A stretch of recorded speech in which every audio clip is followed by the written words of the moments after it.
তো কচুর শাক ভেজে ভর্তা, এই যে দেখতে পাচ্ছেন কাঁচামরিচ পেঁয়াজ ভেজে নেওয়া হচ্ছে, তার ভিতরে এই শুদ্ধ কচু ঢেলে দেখতে নাড়াচাড়া হচ্ছে।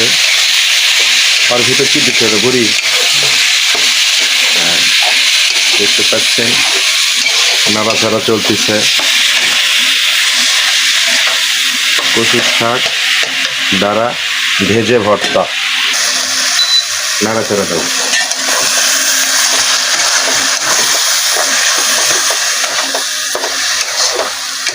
যারা কচুর ভর্তা ভালোবাসেন অবশ্যই কমেন্ট বক্সে বলবেন, আপনারাও খাবেন, অনেক উপকারে আসবে, প্রচুর ভিটামিন আছে।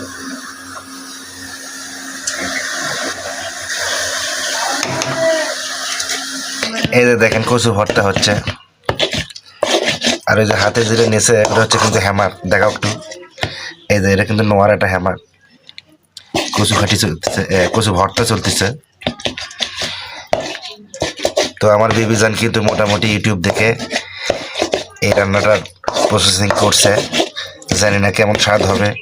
এখন আলহামদুলিল্লাহ এই যে একবারে স্বয়ং সম্পূর্ণভাবে ভর্তা কিন্তু রেডি হয়ে গেছে, বুঝছেন। এখন কিন্তু খালি জানি না ক্যাঙ্কা টেস্ট হচ্ছে, ইফতার পর কিন্তু বোঝা যাবে, বুঝছেন। একদম রেডি, ভর্তাটা একদম রেডি।